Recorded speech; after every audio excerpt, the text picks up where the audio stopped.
La mer, une étendue d'eau qui s'étend à perte de vue avec parfois la furie de vagues violentes que personne ne peut contrôler. Malgré tout, nombreux sont ceux qui n'hésitent pas à braver cette mer en prenant des pirogues artisanales rudimentaires pour rallier l'Europe. Ce qui nous permet de parler aujourd'hui de l'immigration irrégulière sur Women First TV, la télévision des femmes, avec notre invitée, mademoiselle Aïssata Ndiaye, qui a bien tenté l'expérience et qui peut nous en dire plus.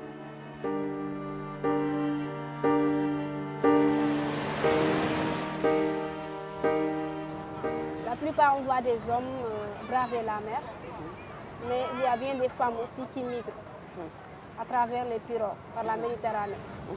Moi qui vous parle, j'ai tenté l'immigration irrégulière à partir de Maroc. J'ai quitté la Russie, dont j'ai fait une année pour mes études. J'ai vécu là-bas des difficultés. Et à un moment donné, j'ai voulu quand même changer de vie. Alors j'ai passé par Maroc via un ami à qui je vivais en Russie, qui m'a donné un contact d'une femme sénégalaise qui est une passeure. Donc c'est elle que j'ai remis mon argent, environ 1,5 million, pour vraiment tenter l'Espagne. Donc si je comprends très bien, vous avez quitté la Russie vers le Maroc juste pour embarquer dans des pirogues. C'est à partir de là-bas que j'ai pris le billet d'avion pour partir au Maroc. C'est à partir de Maroc, bien sûr, que j'ai tenté l'immigration irrégulière. Tu nous as bien parlé de passeur. Je ne comprends pas la lourdeur de ce mot. C'est quoi un passeur? Les passeurs, c'est des lobbies, soi-disant, des lobbies indigènes qui se forment entre des Sénégalais et des Marocains. C'est à eux qu'on remet notre argent pour pouvoir passer. Donc on les nomme des passeurs. Moi aussi, j'avais un passeur spécial parce que c'était une femme, une maman même, parce que je l'appelais maman. C'est elle que j'ai parlé. Depuis Maroc, je parlais avec elle de comment ça doit se passer. Donc elle m'a expliqué comment ça se passe. Et je lui ai dit, moi, vraiment, je veux passer, mais par le bien sûr. Donc elle m'a parlé de bateaux, de Zodiac, etc. Moi, je lui ai demandé s'il y a des bateaux. Il m'a dit bien sûr. Donc, il m'a dit il y a des VIP. Une fois au Maroc, ma fille, et que je te mettrai à l'aise. Donc, une fois au Maroc, j'ai coupé mon billet d'avion. Donc, je suis partie jusqu'au Maroc où je l'ai rencontrée. Donc, on a causé, elle m'a bien parlé, elle m'a bien accueillie comme une Sénégalaise. Donc, moi, je n'avais pas les informations quand même qu'il faut. Parce que j'étais tellement pressée. Les problèmes que je surmontais là-bas, je ne pouvais pas rester là-bas. Et je ne pouvais plus aussi revenir au Sénégal. Donc, elle m'a mis à l'aise. Et un soir, je lui ai dit, maman, je ne veux pas durer ici. Puisque je n'ai rien dit à ma famille. Et plus je dure ici, plus je paye les hôtels. Ça devient cher, je n'ai pas assez d'argent. Alors, un soir, elle m'a appelé pour me dire, viens, je te mets en rapport avec mon chauffeur. Son chauffeur m'a amené jusqu'à Tanger. Je rappelle qu'au Maroc, il y a 2 lieux de départ. Il y a Nador et Tanger. Elle m'a amené à Tanger. Donc, je suis arrivée là-bas la nuit, vers 2 h du matin environ. Alors, elle m'a laissée là-bas. Elle m'a dit, donc, je reviens. Tu passes par là, tu verras les gars. Alors, une fois, dans les maisons vieilles et tout ça, j'ai trouvé des Sénégalais. Donc, ils étaient environ 3 h du matin. Je leur ai demandé, mais qu'est-ce que vous faites là? Où sont les bateaux, etc. Ils se mettaient à rire, quoi. Parce qu'eux, quand même, ils savent. Ils tentent la voie plusieurs fois. Tu es partie donc dans l'incertitude. Tu ne savais pas exactement ce qui t'attendait. Exactement. Je ne savais rien parce que j'ai quitté directement l'Europe. Donc, je suis venue avec mon sac à dos et mon jean. Alors, quelques minutes, j'ai remarqué une voiture, une petite voiture comme ça, Mercedes, qui nous a demandé de monter vite. On a monté, la voiture roulait des montagnes comme ça, de gros montagnes. Nous, on passait, c'était dangereux. On a couru des kilomètres et des kilomètres pour arriver à un lieu où il nous a demandé de descendre. Avec qui exactement? Avec des gens que tu ne connaissais pas? Ouais, 2 Marocains qu'on ne connaissait même pas. Parce que moi, je pensais que c'est des Sénégalais, c'est des bateaux, on vient juste... Voilà, je savais que certes, c'est illégal. Le risque était déjà là, d'autant plus que tu ne connaissais même pas ces gens-là. Déjà, le lieu, c'était un risque. parce que c'est des vieux bâtiments que je les ai trouvés. Donc, notre voiture a couru tellement vite, à un moment donné, ils nous ont demandé de sortir. Et même dans la voiture, déjà, on commençait à avoir des problèmes. C'est là où j'ai rencontré une femme aussi ivoirienne, du nom de Khadija. Donc, elle commençait à avoir des problèmes parce qu'elle était tellement gros. La voiture, on nous a coincé dedans. Donc, une fois là-bas sur la plage, les Marocains nous ont appelés de demander de venir. Donc, à un moment donné... C'était toujours à Tanger? À Tanger, bien sûr. C'est là où ça s'appelle Tanger. Donc, et le polo, c'était tellement très proche de l'Espagne parce que nous, on voyait les lampes. Les Marocains, ils nous montraient, venez, regardez l'espace, c'est juste à 30 minutes. On voyait les lampes, bien sûr. Donc, ils nous ont... Mais on vous avait dit que vous allez embarquer dans des bateaux, alors que tel n'était pas le cas. Non. À la place de bateau, moi, j'ai trouvé des Zodiacs. Des Zodiacs. Ils ont déjà pompé ça, voilà. Les Marocains nous ont dit, ok, voilà, bon sens, c'est à 30 minutes, juste 30 minutes, vous allez partir. Ils ont repris leur voiture. Dès qu'on a mis le Zodiac sur la plage, ça a commencé à pleuvoir.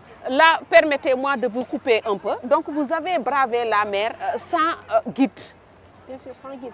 J'avais rien, je connaissais personne là-bas, puisque je le faisais aussi sans information. Et je ne voulais rien dire à personne. Donc, une fois là-bas, il commençait à pleuvoir. Les gens disaient non, on retourne parce que c'est pas sûr. Les autres disaient, comme ils ont l'habitude de le dire, on connaît leur langage, Barça ou Barça. Donc, ils refusaient. En ce moment précis, toi, personnellement, tu étais animé par quel sentiment? Tu avais peur, tu voulais renoncer ou bien? Bien sûr, exactement. Moi, je voulais retourner parce que j'avais vraiment peur. Je ne comprenais rien. Je posais des questions, mais non, je n'ose pas partir. Les Sénégalais me disaient, écoute, tu sais, ici, on a parcouru des kilomètres et que ce n'est pas sûr. Si tu essayes de repartir, les gens ils vont te violer, etc. Tu n'as qu'à y aller, on va partir. Tu n'as pas vu les lampes et tout ça. Et donc, quand on est parti, quand on a commencé vraiment à partir, donc le climat n'était pas favorable. Alors, avec leur terme Barça ou Barça. Mais est-ce que vous aviez des gilets de sauvetage au moins? Ça, rien du tout. Je n'avais pas de gilet. Moi, j'avais porté un Lacoste. Je me rappelle bien de ce Lacoste et mon jean. Un sac au dos que j'avais mis. Donc, voilà. Le capitaine, à un moment donné, il a changé la route parce qu'il pleuvait. Il y avait beaucoup de vent. Et c'est là où on a chaviré. Donc, vous n'avez pas de guide, vous n'avez pas été préparé. Finalement, c'était très, très compliqué. Hein? Ouais, bah, eux, ils savent peut-être. Les autres Sénégalais que j'ai trouvés. Parce que eux, c'est des groupes. Et la plupart, c'est des capitaines. Ils connaissent l'eau, en fait. Mais moi, personnellement, je connaissais personne là-bas. J'étais une étrangère, je ne connaissais rien. Donc, on a chaviré et à un moment donné, on a vu un grand bateau venir. On pensait que c'est les Espagnols qui nous viennent en guide. Donc, on faisait comme ça. Ils n'entendaient rien. Quand il nous a approchés, on a su que c'est un grand bateau qui contenait des matériels. Alors, quand il a passé, donc, le vent, les vagues nous ont renversés.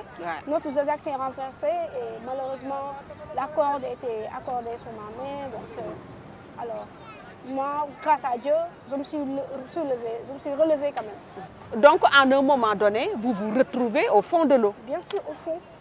Mais grâce à Dieu, je me suis relevée parce que la corde était attachée à ma main, quoi.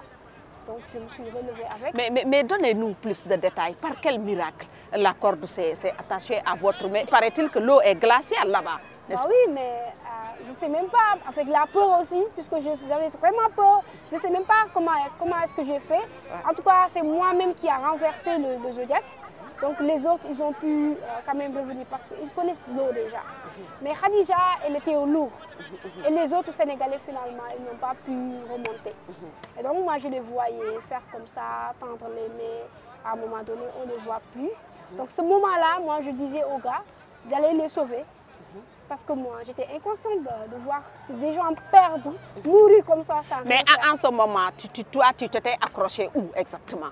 J'étais juste accrochée avec les garçons. Quand ils se sont montés, moi, je les ai attrapés comme ça. Tu étais animée par l'instinct de vie, finalement, donc il fallait s'accrocher coûte que coûte quelque part. Je me suis accrochée, bien accrochée même. Et tu te rappelles bien de ces moments, les moindres détails? Je me rappelle parce que déjà, quand je voyais Khadija faire comme ça... Khadija, c'est l'Ivoirienne, celle dont vous me parlez. On s'est croisés là-bas. Donc, puisque nous, on était juste à côté, et elle disait la ilaha illallah parce qu'elle avait peur. Ouais. C'est moi qui l'a calmée. Moi, dans ma tête, je disais que, mais Dieu, non, tu n'oses pas me tuer dans la mer comme ça. Je n'ose pas mourir ici sans revoir ma mère. C'est ce que moi, j'avais dans ma tête. Alors Khadija, elle était en train de dire il y a la ilaha illallah et tout. Finalement, elle est partie avec les 3 Sénégalais. Ouais. Donc moi, à un moment donné aussi, j'avais vraiment froid et je demandais de l'aide. Je commençais à être pâle. Ouais. J'ai changé de couleur, j'étais complètement blonde. Tu as duré combien de temps dans l'eau? Ça, je ne peux pas le dire franchement, parce que moi, je me suis réveillée à l'hôpital marocain vers 2h, 3h du matin aussi. À un moment donné, tu t'es complètement évanouie? Oui, à cette partie, je ne me rappelle absolument rien. Okay. De là où je te parle, je ne me rappelle rien de cette partie-là, où je me suis endormie, je ne me rappelle pas. Parce que je me suis réveillée à l'hôpital. Mais les Sénégalais, mes frères m'ont dit que ce sont les Espagnols qui sont venus en premier pour nous aider. Et là, les Marocains ont entendu les bruits, ils ont quand même foncé pour nous prendre. Et finalement, ce sont les Marocains qui nous ont amenés.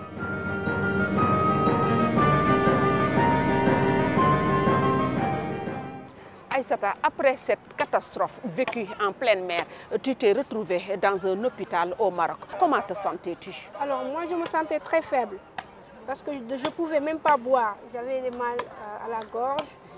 On me donnait du lait, mais je ne pouvais pas avaler. J'étais très faible. Et je me posais beaucoup de questions. C'est finalement les Marocains m'ont demandé de me calmer parce que j'étais faible. Je voyais des bouteilles, on me mettait des bouteilles et tout ça. Après, je pleurais et voilà. Et tu t'es certainement demandé où étaient tes camarades? Bien sûr. Je ne cessais de les demander jusqu'à ce que le médecin me demande si je mets ça dans ma tête, ça va me fatiguer. Il vaut mieux de me calmer parce que là, ils sont déjà partis.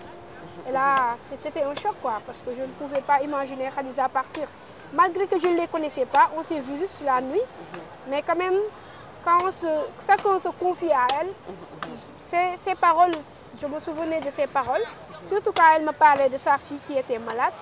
Donc je ne pouvais pas supporter, mais bon, à la fin, c'est comme ça. Après cela, bien entendu, qu'est-il arrivé encore? Après cela, c'était pur, parce qu'ils nous ont embarqués dans des cellules. Donc nous, on pensait qu'on va juste faire la journée, peut-être, et partir. Parce que comme j'étais malade, ils m'ont demandé de rester là-bas. Donc je pensais que c'est moi qui étais la cause. Mais finalement, ils nous demandaient nos nationalités. Mais très franchement, nous tous, on était des Sénégalais. Mais personne ne voulait dire sa nationalité. Certains disaient des Congolais, d'autres Burkinabés, d'autres disaient que des Gambiens. Ils savaient pertinemment que nous, on ne dit pas la vérité. Finalement, plus ils nous demandent, on a duré là-bas, on a fait là-bas 1 mois, 2 mois. Donc vous avez été emprisonnés? Bien sûr, pas prison carrément, mais c'est juste une cellule. Donc ils donnaient à manger, à boire quand même. Mais on a duré parce qu'on ne pouvait pas appeler. Quand je les demandais d'appeler ma famille, ils refusaient. Ils disaient que non, on n'a pas le droit. Donc ce qui fait qu'on a vraiment duré là-bas. Un jour, ils nous ont demandé aussi de sortir.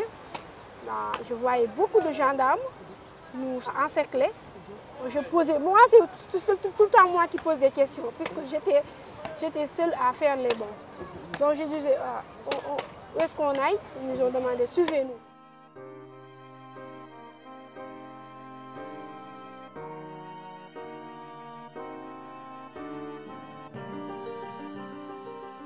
À quel niveau vous avez donc subi des maltraitances? C'est à partir de Oujda qu'on a subi des maltraitances par les Marocains. Parce que ce niveau-là, ils ont demandé de marcher de Maroc jusqu'en Algérie. Donc je me suis dit, mais comment ça? Comment on peut marcher d'un pays à pays? Alors que l'Algérie, c'est un grand pays. Moi, je ne comprenais pas. Donc là, ils montaient de leur cagoule et tout. J'étais vraiment inquiète et je pleurais. Je dis, non, moi, je ne pars pas. Là, j'étais vraiment catégorique. Je disais, non, moi, je ne peux pas partir. Soit laissez-moi même mourir. Les Sénégalais m'ont dit, non, non, on ne peut pas te laisser. Après, c'est finalement, ils ont dit, soit tu pars, soit on te tue. Tu n'as pas le choix. Tu marches avec tes amis. Et c'était au milieu de la nuit même? C'était au milieu de la nuit. Il faisait vraiment noir, une forêt vraiment noire. Je me suis dit, mais comment ils peuvent être méchants à ce point-là? Une fille, on leur dit de marcher avec des garçons, on ne sait même pas là où on va. On est tombé dans un petit village, on a demandé de l'aide. Est-ce qu'on peut avoir de voiture? Ils nous ont donné de l'eau. Ils ont dit de continuer à penser, parce que si jamais ils nous voient avec eux, ils peuvent penser que c'est des mafias, quoi. Ils nous ont demandé de marcher, de continuer. Donc c'est le jour où les gardes frontières nous ont vus, donc ils nous ont embarqués aussi. Sauvagement, c'est là où on a vécu encore le pur. Les Algériens, c'est le pur. Donc ils ont commencé à taper. Moi par contre, on n'a pas tapé parce que j'étais vraiment faible. Mais quand même, je voyais les frères qu'on tapait, qu'on marginalisait. Je ne pouvais pas supporter ça. En Algérie aussi, on a duré là-bas, on a fait des mois. Et après l'embarquement aussi, ils ont fait aussi la même chose. Ils nous ont conduits jusqu'à la frontière de Niger. Ils nous ont demandé encore de marcher le reste. Incroyable, mais vrai. C'est vraiment émouvant cette histoire qu'elle vient de raconter et qu'elle a vécue elle-même. Nous allons toujours rester dans cette dynamique, Aïssata. Au moment où vous voyez les Algériens battre vos compatriotes sénégalais, quel était votre sentiment? Ouais, c'était douloureux, hein, parce que là, je sortais tout ce qu'il y a dans mon cœur. Parce que moi, même mourir à ce moment-là, je n'avais pas peur. Et au lieu de nous laisser partir et tout, ils nous maltraitaient jusqu'à ce qu'au moment donné, ils ont fait beaucoup de refoulements. Donc, plus de 1000 personnes. Ils nous ont demandé de marcher ensemble vers le Niger. On se rend compte très bien, chers téléspectateurs, que cette histoire est loin de connaître encore sa fin. D'autant plus qu'on vous a demandé de marcher jusqu'au Niger. Et là, c'était des convois. Au lieu de 5, 10 personnes, c'était des 500 personnes, 1000 personnes. Et là, il y avait des femmes de toutes nationalités. Je voyais des Camerounaises, des Ivoiriennes. J'avais même une Ivoirienne qui m'avait confié son fils, qui m'avait laissé son fils parce qu'elle pensait qu'elle ne pouvait plus survivre. Mais heureusement, les Sénégalais ont bien gardé son fils jusqu'au Niger pour lui remettre ça. Son fils avait quel âge? Son fils avait 3 ans. Ils étaient en Libye. On voit des femmes accoucher en pleine rue. Donc là, je voyais des chaînes incroyables, inimaginables dans ma vie. C'est là où il y aura encore une femme qui te dit qu'on m'a violée. Même cette femme-là, il a dit qu'on lui a violée à partir de Libye. Elle avait son petit garçon. Il nous a confié là. J'ai même cette photo de souvenir de cette gosse. Donc la femme m'a dit de prendre son fils parce qu'elle pense qu'elle ne va plus survivre. Elle était désespérée en quelque sorte. Donc c'est au niveau de Niger, on est arrivé la nuit aussi, dans un petit village. Là, on est senti quand même qu'on s'est retrouvé dans des personnes. Parce qu'avant, nous, on pensait qu'on est des animaux, quoi. Ils ont donné de l'eau, ils ont dit bienvenue. Maintenant, vous allez passer la nuit et demain, vous allez marcher encore de 5 km pour rejoindre Assamaka. Quand vous verrez Assamaka, vous allez voir les hommes de l'OIM et les Médecins sans frontières. On l'a fait, on a marché encore 5 km pour arriver à Assamaka. C'est là où on a vu l'OIM et les gardes frontières. C'est là où j'ai arraché un téléphone d'un agent de l'OIM. J'ai couru avec pour appeler ma famille. Ils ont dit waouh, mais comment on te cherche? Tu es où? Je dis ah, en tout cas je suis en vie. Ils m'ont dit que tu nous appelles dans le numéro d'Afrique. Je dis oui, je suis au Niger. Mais bon, je vais vous donner après plus de détails. Le gars est venu, donc je lui ai dit de me comprendre. C'est juste que voilà, j'étais plus moi-même. Vous avez donc été recueilli par l'OIM, Organisation internationale des migrations. Là, je crois que ça s'est bien passé. Donc, une fois que l'OIM nous a accueillis, très bien accueillis à Agadez, on commençait à nous demander donc, nos nationalités, puisqu'on était nombreux et tout. Il y avait toutes les nationalités.